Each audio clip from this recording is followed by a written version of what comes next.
pessoal, na aula de hoje vamos estudar um conceito extremamente importante nas relações mundanas, corriqueiras que temos, no nosso dia a dia, seja em qualquer âmbito de trabalho, seja nas relações intrapessoais, etc., que é um conceito muito conhecido chamado de regra de 3. Evidentemente, fica intuitivo pensar que envolve apenas 3 elementos, mas na realidade a gente vai ver que envolve 4, sendo justamente esse quarto um termo desconhecido que a gente precisa encontrar um mecanismo para poder determinar seu valor, o que ele representa em outros casos. Mas tão importante quanto sabemos, chegar na regra de 3 é darmos os passos para conseguir definir, fazer essa tão conhecida regra, como é que ela funciona, Nós vimos nas aulas anteriores o conceito de razão, que é o quociente entre dois números, com o denominador sempre diferente de zero, e vimos o conceito de proporção, que é a igualdade entre duas razões. Proporção é a igualdade entre duas razões. Consequentemente, vimos que existe uma propriedade fundamental das proporções que relaciona um produto entre os seus extremos com um produto entre os seus meios e verifica-se assim uma igualdade, sempre e incondicionalmente. Numa regra de 3, a gente tem que analisar primeiro os números envolvidos. Eles podem ser diretamente ou inversamente proporcionais. Vamos agora, nesse primeiro passo, entender o que seria um número diretamente proporcional. Observe o seguinte, seja as seguintes frações. Certo?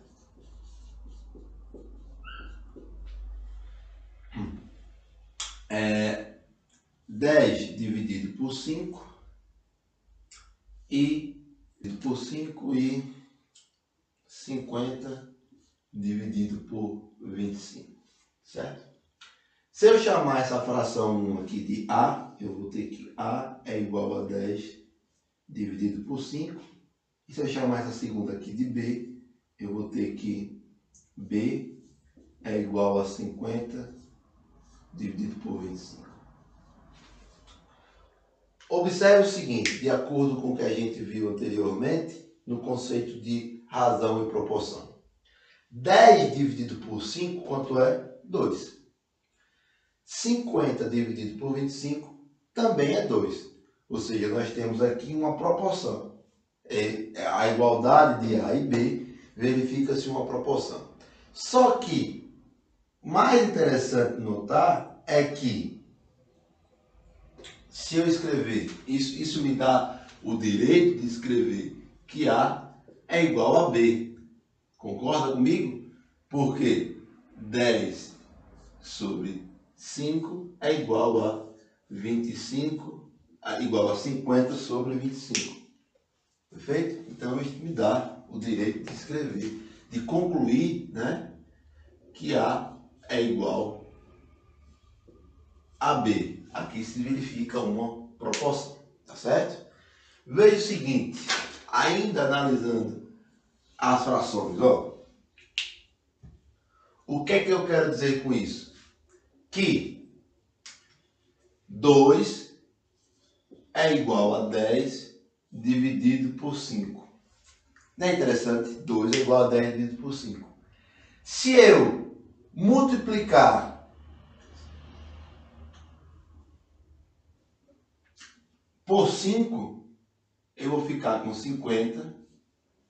Multiplicar o numerador por 5 e o denominador por 5, eu vou ter algo equivalente, que também vai ser igual a 2. Ou seja, eu obtive o mesmo resultado aumentando por um fator em comum. Tá certo? Então, 10 vezes 5 é igual a 50. 5 vezes 5 é igual a 25. O que eu quero dizer com isso é que o acréscimo de um número implicou no acréscimo do outro e esse acréscimo resultou na mesma igualdade, ou seja, esses números são diretamente proporcionais, ou seja, o acréscimo de um induz ao acréscimo do outro, o acréscimo de um induz ao acréscimo do outro. Ou a gente pode verificar também o decrescimento de um número vai implicar no decrescimento do outro, aí eles continuam sendo diretamente proporcionais, tá certo? O número 2, 100 dividido por 50,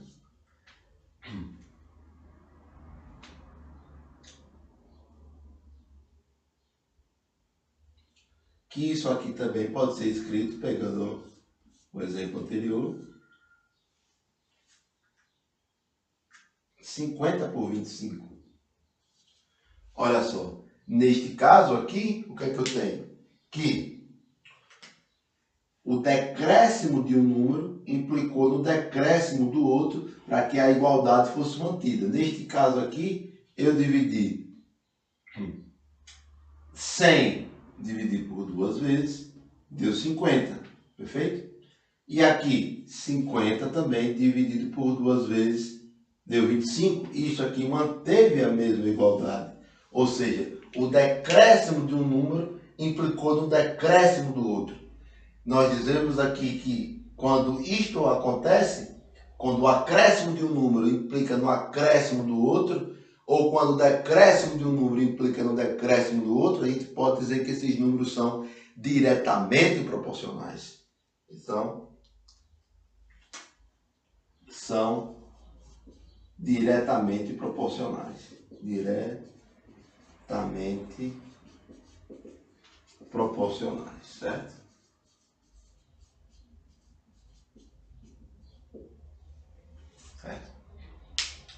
Mas há o caso que eles podem ser inversamente proporcionais. Ou seja, o acréscimo de um vai implicar no decréscimo do outro para que seja mantida a igualdade. Vamos ver aqui, por exemplo, 50 pode ser escrito como 25 vezes 2. No entanto, isso aqui se verifica também, 50 igual a quem? A 5 vezes 10. Olha só que interessante. Neste caso, para que a igualdade fosse mantida, eu tive que diminuir o fator de um e aumentar o fator do outro. Olha só, 25 eu dividi agora por 5. Só que o 2 eu multipliquei por 5. Veja só que interessante. Neste caso, o acréscimo de um teve que implicar no decaimento do outro para poder a gente verificar a mesma igualdade. Neste caso, nós temos que esses números são inversamente proporcionais. Quando isso acontece, os números são inversamente proporcionais, ou seja, o acréscimo de um influencia no decréscimo do outro. Quando um aumenta, o outro diminui. Isso são inversamente proporcionais. Certo? A gente pode verificar outro exemplo. 16. 16 é igual a 8 vezes 2. Isso é 16. Só que 16 é igual a 4 vezes 4. Para eu manter a igualdade, eu tive que fazer o quê? Diminuir o valor de 1. Olha lá. 8 aqui eu dividi por 2, que deu 4. E nesse caso, 2 eu multipliquei por 2 para poder dar 4. E assim a igualdade permanecer válida. Quando você tem números multiplicados assim dessa maneira, né? O produto de um número implica que eles são inversamente proporcionais. A divisão entre dois números que resultam da mesma sentença implica que eles são diretamente proporcionais. Novamente, A multiplicação entre dois números que implicam na mesma sentença, no mesmo resultado, na mesma igualdade, indicam que esses caras são inversamente proporcionais. A divisão, no entanto, entre dois números resultando na mesma igualdade, significa dizer que esses caras são diretamente proporcionais. Diretamente proporcionais, o crescimento de um implica no crescimento do outro. Inversamente proporcional, o decaimento de um, o decréscimo de um implica no crescimento do outro, certo? Então, nesse caso aqui nós temos, são inversamente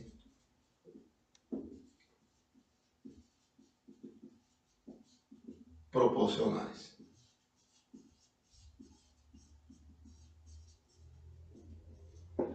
Perfeito? E aí, agora a gente pode passar, já sabendo como é que os números se comportam, vamos relacionar os números com grandezas associadas e ver quais tipos de grandezas são diretamente proporcionais e quais tipos de grandezas são inversamente proporcionais, tá certo? Então, relacionar grandezas diretamente ou inversamente proporcionais é o equivalente a você ter em mente como é que os números podem ser diretamente ou inversamente proporcionais. Tendo visto isto há pouco, a gente pode passar para a definição que grandezas diretamente proporcionais, né, são aquelas grandezas que variam sempre na mesma razão. Dizemos então que elas são diretamente proporcionais, tá certo? Já as grandezas inversamente proporcionais, elas variam sempre na razão inversa, né? Dizemos que elas são inversamente proporcionais, tá certo? Eu gostaria de destacar o seguinte: quando a gente se deparar com situações desse tipo, a grandeza, exemplo,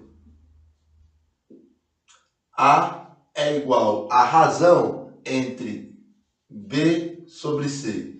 Neste caso aqui, nós temos uma relação diretamente proporcional. Diretamente proporcional.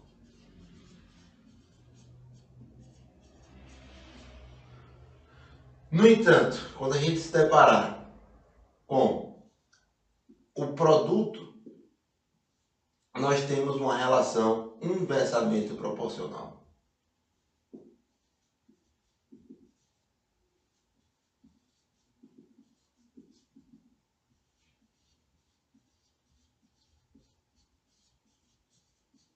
Aqui, neste caso, para que a igualdade seja mantida, o acréscimo de B implica no acréscimo de C, ou o decréscimo de B implica no decréscimo de C. Sempre incondicionalmente. Por quê? Porque elas são diretamente proporcional. É uma relação diretamente proporcional. Neste caso, não. Para que seja mantida a igualdade, quando você acresce no valor de B, você tem que decrescer no valor de C. Ou quando você cresce no valor de C, você tem que decrescer no valor de B. Por quê? Porque isso aqui nos dá uma relação inversamente proporcional. Tá certo? Isto é o básico, o fundamental, o elementar, para a gente poder resolver problemas e aí assim usar a regra de 3, que é o que a gente vai ver agora, tá certo? Então vamos por exemplo. Em uma família de 4 pessoas, há um consumo mensal de 3 kg de açúcar. Com a chegada de mais 2 parentes no mês seguinte, quantos quilos de açúcar serão necessários à alimentação da família? Perceba que a gente está tratando de duas grandezas. Qual a primeira grandeza? O número de pessoas da família. E a segunda grandeza, a quantidade, né, a massa de açúcar consumida durante o mês. Então, podemos destacar a primeira informação. Uma família de 4 pessoas, há um consumo mensal de 3 kg de açúcar. Com a chegada de mais 2 parentes, 2 parentes no mês seguinte, quantos quilos de açúcar serão necessários à alimentação da família? Exemplos como esse, para ser resolvidos, a gente usa o que chamamos de regra de 3, que é, de fato, primeiro a gente relacionar as grandezas envolvidas, duas grandezas. A regra de 3 simples, ela relaciona duas grandezas. A regra de 3 composta mais de duas. O escopo dessa aula é a regra de 3 simples. Então, para exemplos como esse, a gente usa a regra de 3 simples, que ela relaciona duas grandezas. A gente vai ver se essas grandezas possuem relação direta ou inversamente proporcional. E assim, por conseguinte, achar o resultado do que se pede.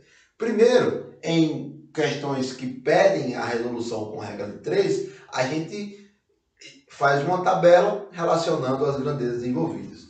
Neste caso, temos o seguinte, resolução.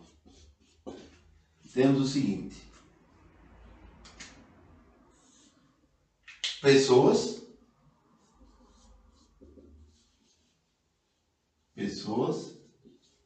e quilogramas de açúcar. Quilogramas de açúcar.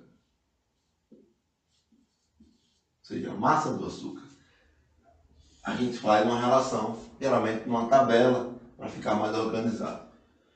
4 pessoas numa família, em um mês, né? 4 pessoas numa família consomem 3 quilogramas de açúcar. 4 pessoas consomem 3 quilogramas. Com a chegada de mais 2 parentes, ou seja, de 4 mais 2 vai passar a ser 6, quantos quilogramas de açúcar essa família vai passar a consumir? Esse termo desconhecido, X, é o que a gente vai encontrar usando a relação de regra de 3, chamada regra de 3 simples. Perceba, vamos lá. A quantidade de pessoas na família aumentou. Será que a quantidade de quilogramas de açúcar também vai aumentar para poder o consumo ser equivalente, né? Com 4 pessoas? Ou essa quantidade de açúcar vai diminuir? A gente vai ver agora. Nesse sentido, a gente pode relacionar esta regra de 3 com o que a gente viu anteriormente. O que? Uma proporção, que é nada mais, nada menos, que é a igualdade entre duas razões. Ou seja, qual é a razão aqui de pessoas? 4 para 6. Qual é a relação de quilogramas de açúcar? 3 para X.